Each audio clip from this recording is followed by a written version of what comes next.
Hello, I'm Elisa, and welcome back to my channel and On the Mind Goes, where I talk about my journey to an ADHD diagnosis. Um, Sorry, I'm just swaying back and forth. So today, kind of what I wanted to talk about was just a little bit of background about myself. That way, maybe if you were on this journey to a diagnosis, maybe you also can kind of connect with this um, or I know it helped me when I was hearing other people's stories to kind of hear about people who changed jobs a whole bunch of times and different things like that, that I was like, oh, so I could see myself in their story. And so that's kind of what I just wanted to do. So, a little bit of background then. I currently live in Virginia. We moved here in 2020 from Las Vegas.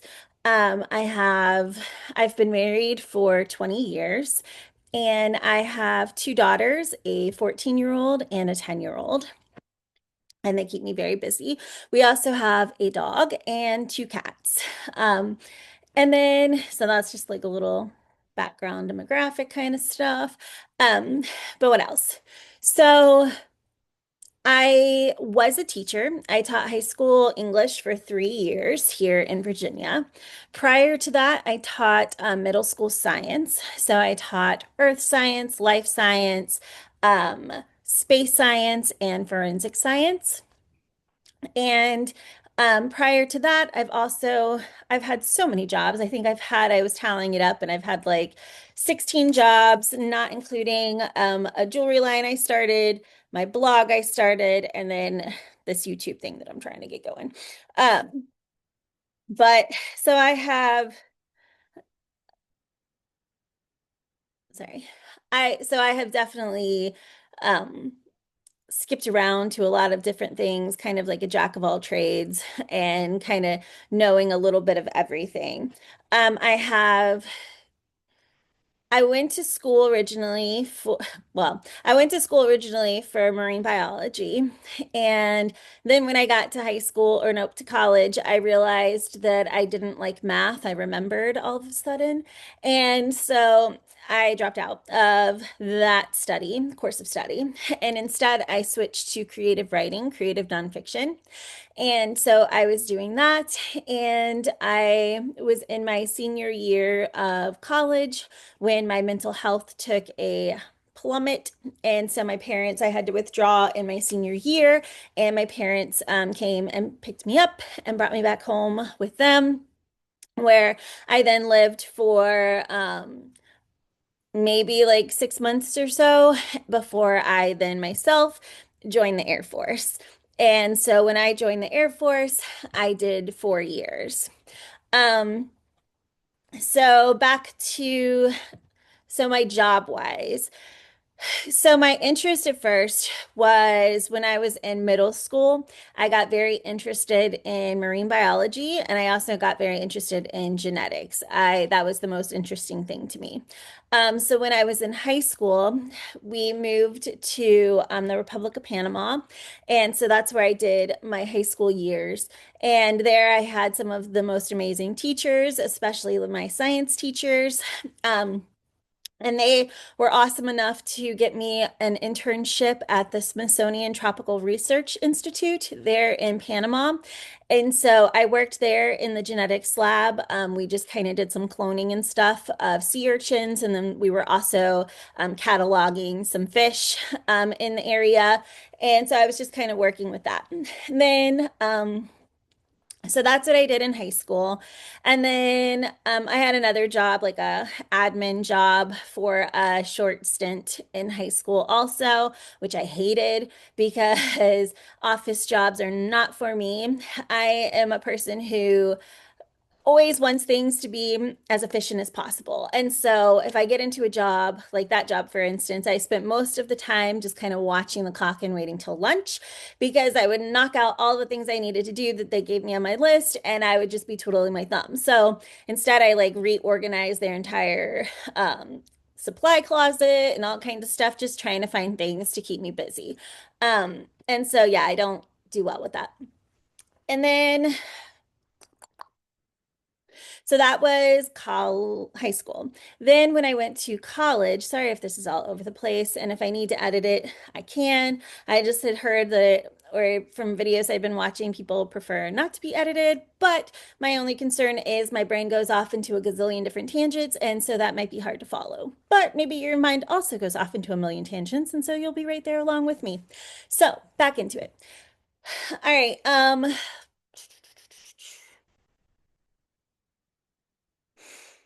I don't know. So college, when I was there, I ended up working like the basic jobs, like Smithfield's Chicken and Barbecue, worked at the Sleep-In Hotel for a period of time, worked in Spencer Gifts and at the local baseball field, and just kind of like a whole bunch of like random college jobs. Um, then, after I left college, like I said, I dropped out in my senior year of college. And so, with that, I then joined the military because my dad basically told me, look, you either get a job or you join the military.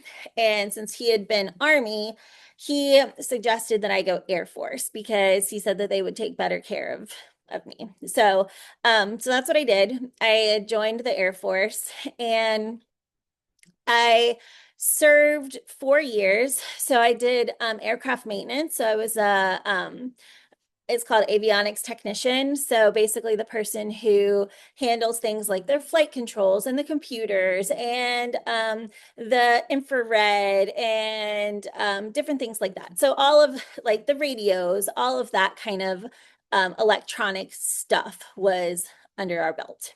So I did that for 4 years. I worked on the F-117 Stealth, which there were definitely times when I would be crouched down next to the tires, getting ready to pull chocks, and just kind of looked around at this jet and all these people. And I'm like, I never would have saw myself here, but here I am.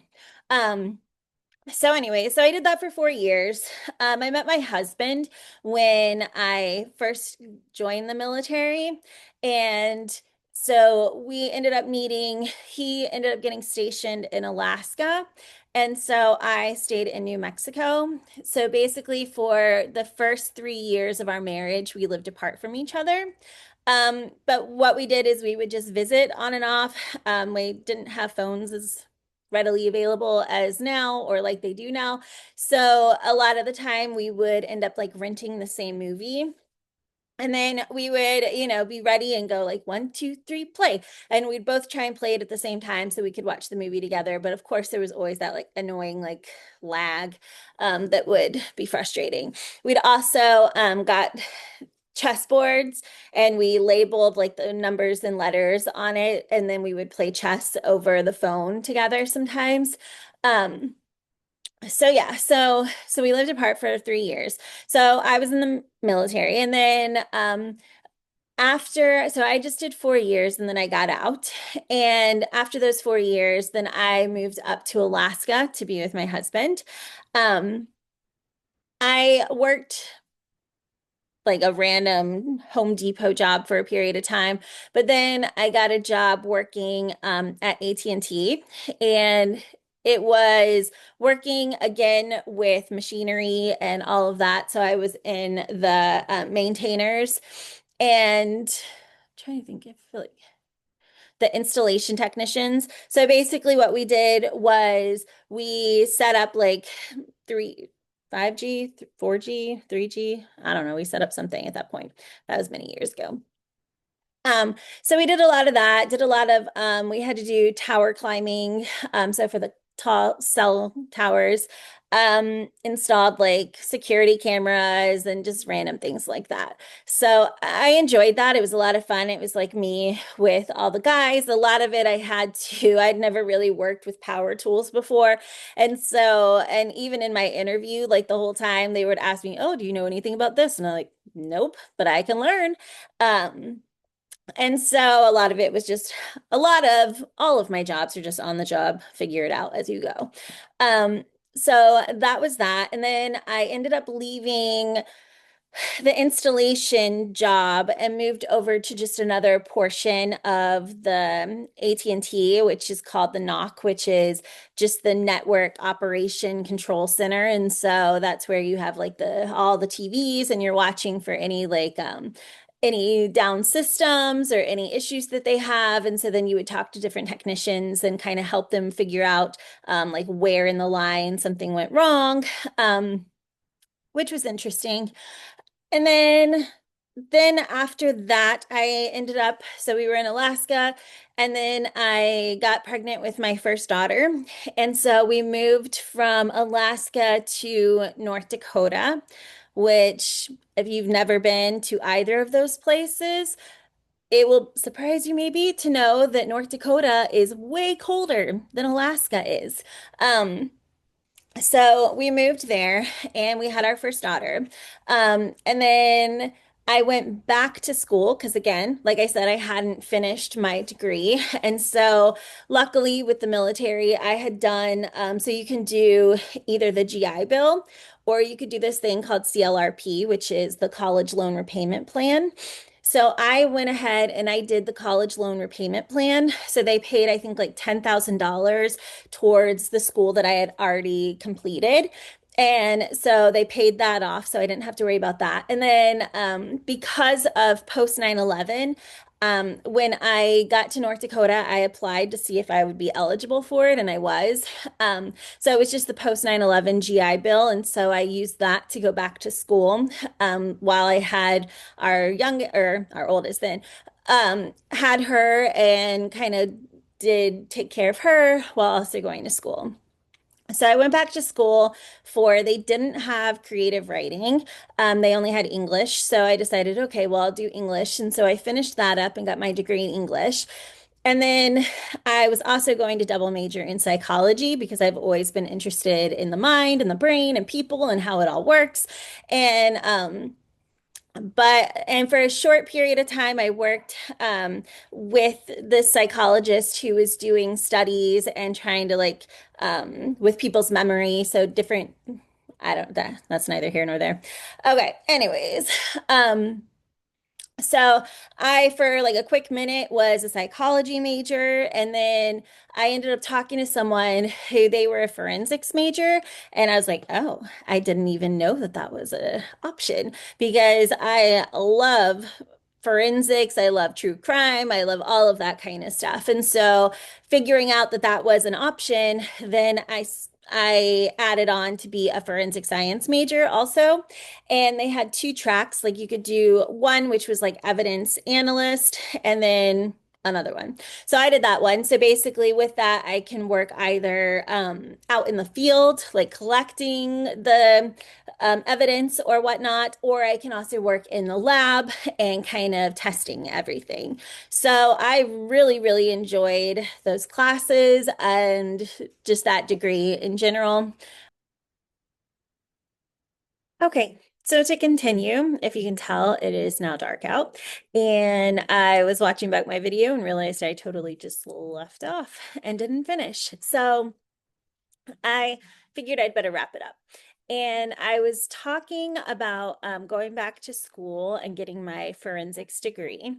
And after or while I was getting my English and forensics degree, I was working at the Human and Forensics Genetics Lab there on the UND campus.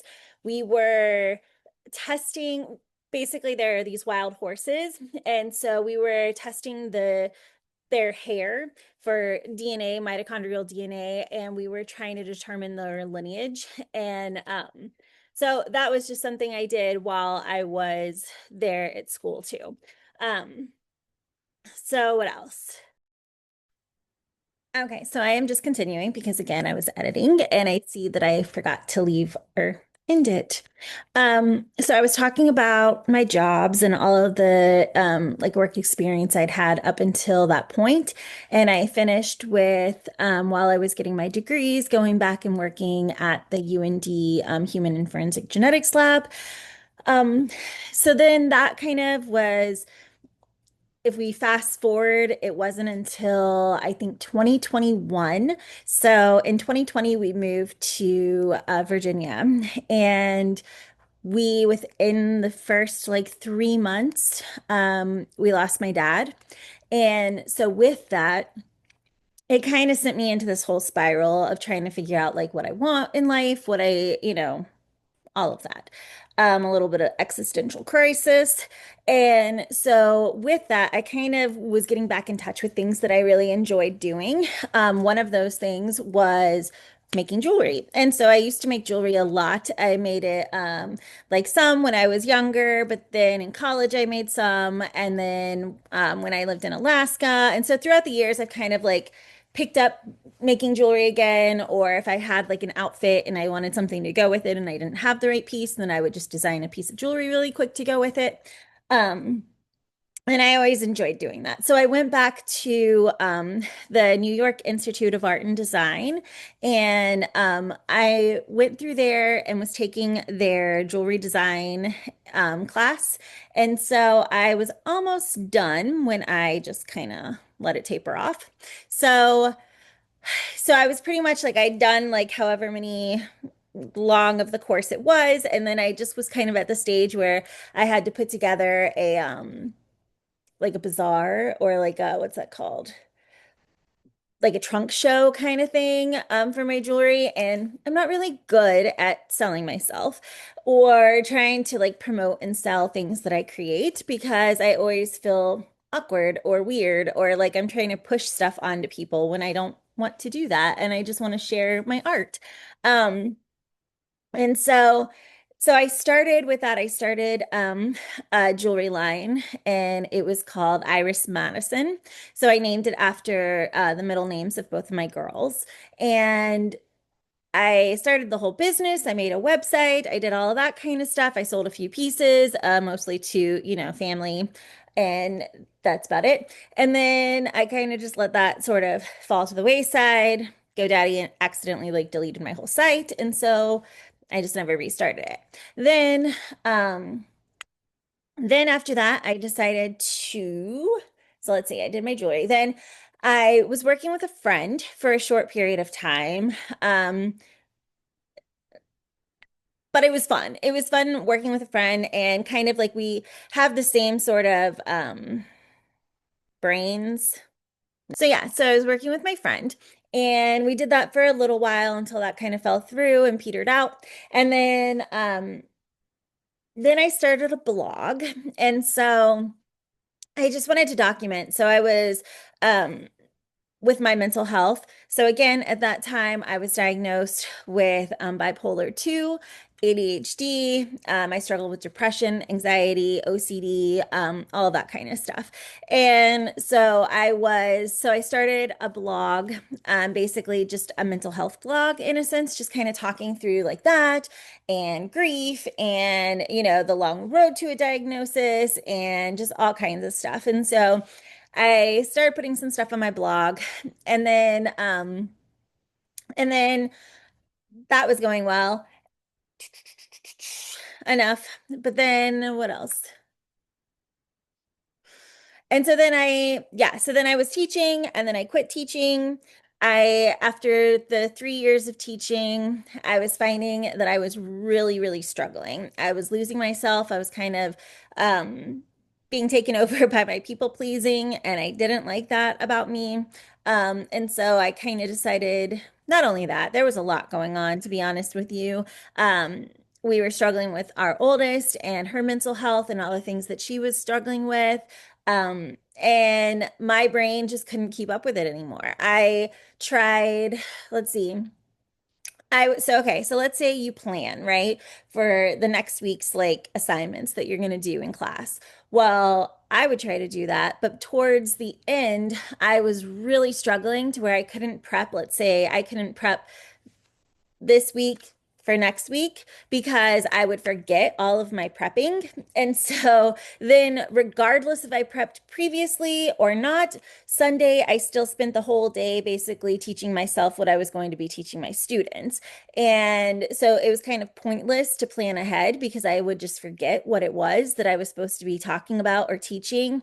Sometimes if I planned too much, like then I would just like that rigidity would throw me off and I would screw up. So I kind of did a lot better when I just had like PowerPoints and some loose notes, and then I could kind of just go off on a tangent because that's how my brain works better is to kind of wing it a little bit. Not always. Yeah, so then I had to quit teaching because I was also I already have a bad memory, but my memory was just getting worse and worse. And I was finding that I was um not being the best mom that I wanted to be. I was constantly just drained and exhausted and in not a bad mood, but I just wasn't like a happy chipper self. And it's funny because I even one of my friends from Alaska, he reached out and he's like, "Are you okay?" He's like, you used to be all up and happy and all that kind of stuff, and now you just seem serious." And I wasn't trying to be serious. I wasn't trying, and that's what's hard too sometimes, is because, which I'm sure all of you understand, because um, I would just get, I always had to be one way or the other. So I either had to be super like outgoing and chipper and like the happy-go-lucky person, or I was serious. And like there, people don't seem to understand that sometimes you can be both and you can be super like funny and outgoing and all of that kind of stuff. But you can also be stuck in your own head and very serious and responsible and blah, blah, blah, blah, blah. And so I don't know where I was going with that. But I just found it funny when I was doing my research and they were talking about like ADHD and autism and how autism is kind of like the parent that like keeps ADHD out of trouble. And I just thought that was funny because I'm like, okay, that's so true. I know like for my ADHD, I can like go, go, go and be excited and like full of energy, be very outgoing, make lots of friends, want to do this, join different clubs, do um improv, like whatever, just sign up for anything and everything.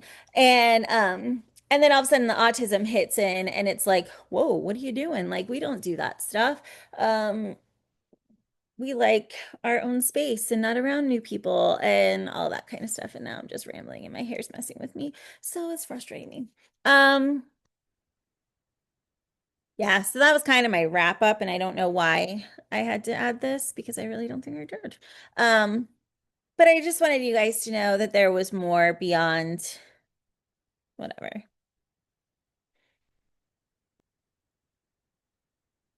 Hi, I'm Elisa, and I am just making this little short piece of a video. That way I can just do a wrap up and say, because I have a feeling that a lot of my videos are going to end without some sort of a wrap up because I just will start talking and then I will say, I don't like that, and I'll pause and then I'll start again, and it never really fully finishes. And so I figured I'd better make this. That way I can just tack it on to the end of videos when I need to. Because like this video that you just possibly watched, I didn't end it. So yeah, so I just wanted to end it and I just wanted to ask or one, say thank you for watching. I really do appreciate it. Trying to get this channel up and going. I have one subscriber. So if you would like to subscribe, and just help me out or just kind of help me feel like this is actually helping somebody, um, then I would appreciate it. And, I would love to hear from you. I would love to hear like how my experience relates to your experience, what you are going through, if you've had to do the testing, if you are self-diagnosed, if you are not, just so many things. Like, what was your job experience like? What was just tell me about you. All right, thanks and have a good day. Bye.